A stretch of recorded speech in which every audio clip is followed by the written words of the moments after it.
오늘도 새날을 주시고 새 생명 주신 주님께 감사드립니다. 찬송가 446장 함께 찬양하겠습니다. 찬송가 446장입니다.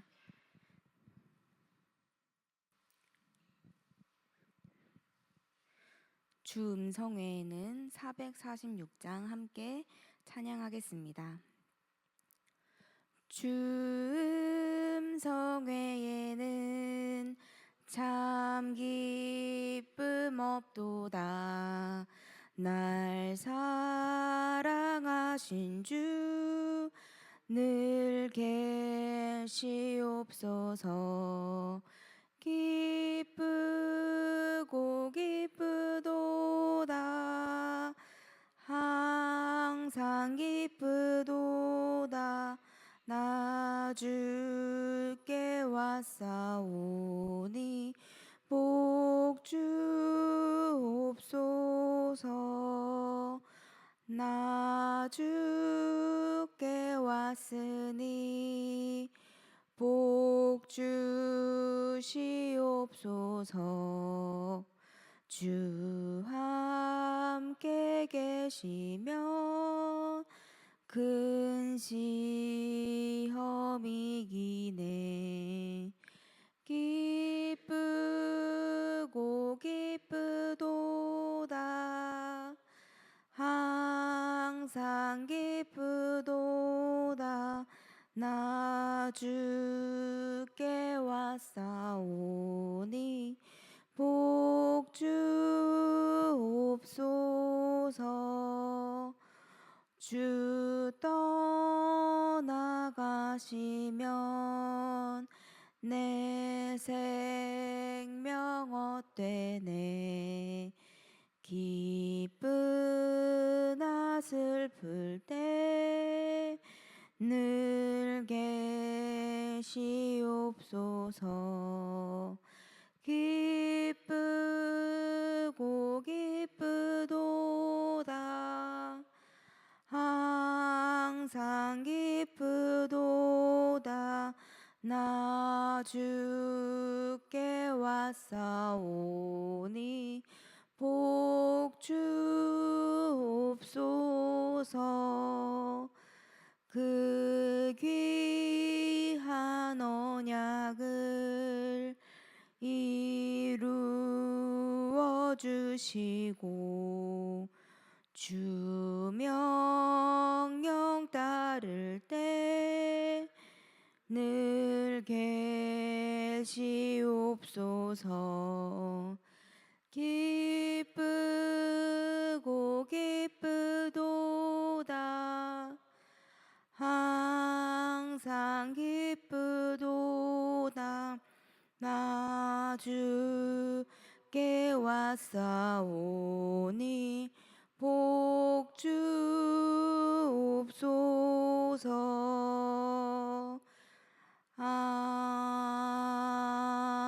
아멘. 오늘 주신 하나님의 말씀은 잠언 22장 1절에서 6절 말씀입니다. 잠언 22장 1절에서 6절 말씀입니다. 구약 성경 935면에 있습니다.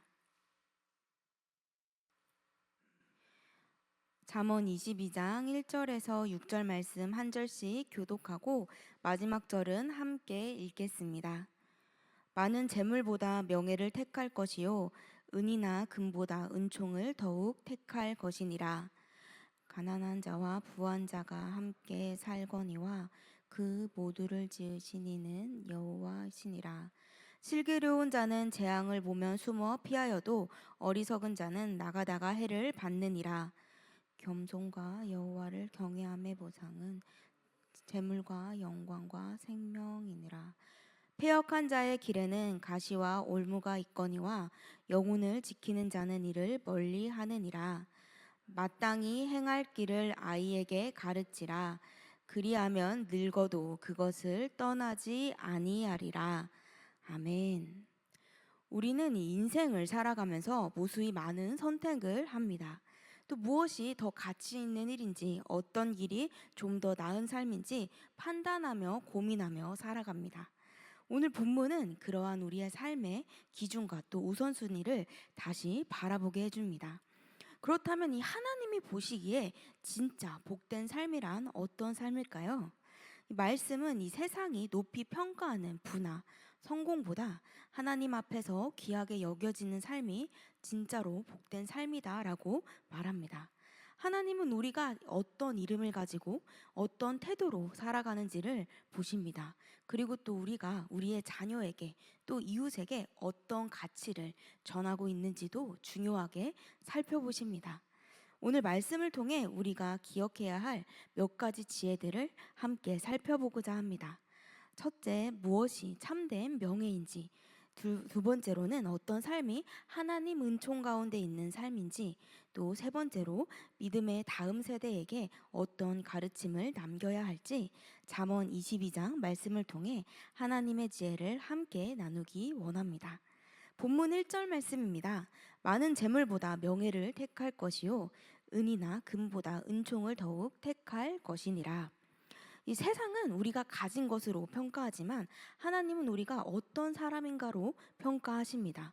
우리는 종종 많은 재물과 또 높은 지위를 추구하지만 잠언은 그것보다 좋은 이름, 즉 정직하고 신실한 인격을 더 귀하게 여깁니다.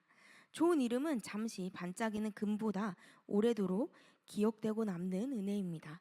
우리가 잘 알고 있는 이 한국의 독립운동가 유관순 열사는 어린 나이에 생명을 걸고 나라를 위해 싸웠습니다. 그녀는 이 권력이나 또 돈을 얻기 위해 살지 않았지만 100년이 지난 지금도 유관순이라는 이름은 고귀한 명예로 우리의 기억 속에 남아 있습니다. 결국 이 사람은 이름값을 하며 사는 존재입니다. 우리가 하나님을 믿는 자들이라면 하나님의 자녀답게 그 이름에 부끄럽지 않은 삶을 살아가야 합니다. 2절 말씀입니다. 가난한 자와 부한 자가 함께 살거니와 그 모두를 지으신 이는 여호와시니라. 이 말씀은 하나님 앞에서 모든 인간이 평등하다라는 선언입니다. 세상은 이 계층과 또 조건으로 사람을 나누곤 하지만 하나님은 우리를 모두 동일하게 창조해 주셨습니다. 믿음의 사람은 가난하다고 비참하지 않고 부자라고 교만하지 않습니다. 자신의 형편을 떠나 하나님께서 지으신 존재로서의 이 자존감을 가지고 살아가는 것입니다. 루터는 모든 인간은 하나님의 형상대로 창조된 존귀한 존재다라고 이야기했습니다. 이 믿음은 누구를 만나든지 하나님의 형상으로 그를 바라보게 해줍니다.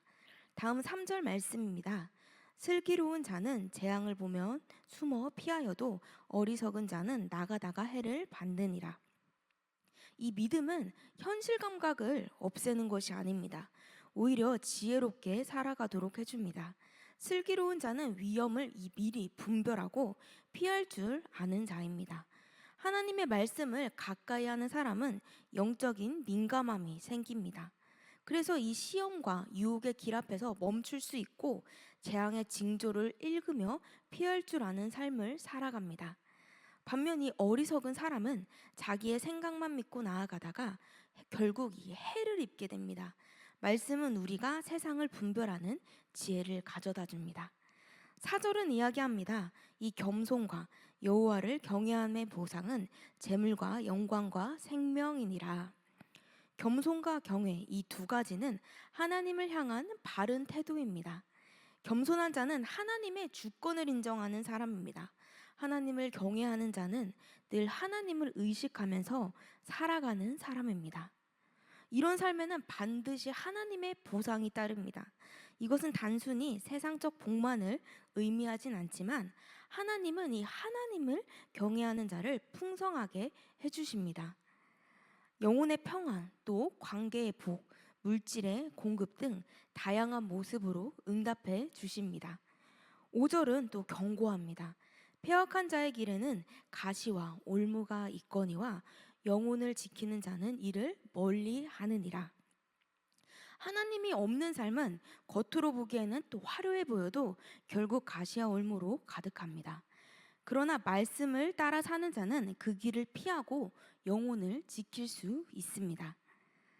6절 말씀입니다. 마땅히 행할 길을 아이에게 가르치라.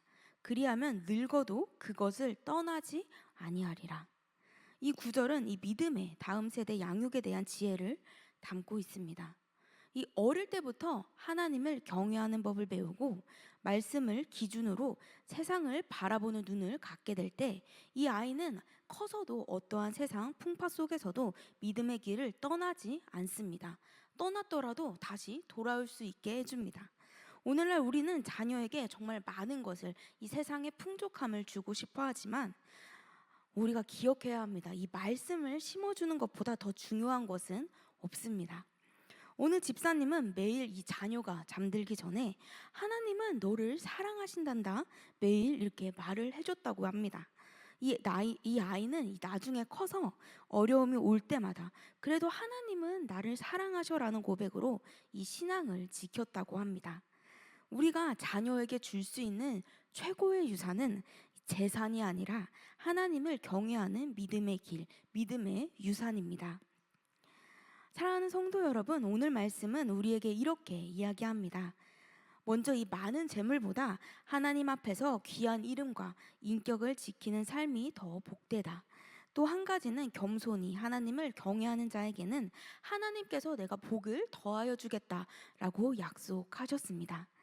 마지막으로 우리의 자녀에게 이 믿음의 길을 가르치는 것은 세상 그 어떤 유산보다 귀한 선물입니다. 이 새벽에 하나님 앞에서 나는 어떠한 모습으로 살아가고 있는지 돌아보며 겸손과 경외로 주님 앞에 다시 나아가길 원합니다. 그리고 우리 자녀와 다음 세대에게 하나님을 아는 복을, 믿음의 유산을 물려주며 나아가는 복된 인생이 되기를 주님의 이름으로 축복합니다. 함께 기도하겠습니다. 사랑의 하나님, 오늘도 말씀을 통해 참된 지혜를 깨닫게 하시니 감사합니다. 많은 재물보다 하나님의 은총을 택하며 나아가게 하여 주시옵소서.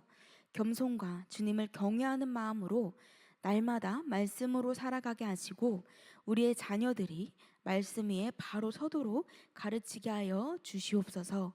이 하루도 주님이 주시는 은혜로 충만하게 하시며 주님을 의지하는 삶 되게 하여 주시옵소서. 예수님의 이름으로 기도드립니다. 아멘.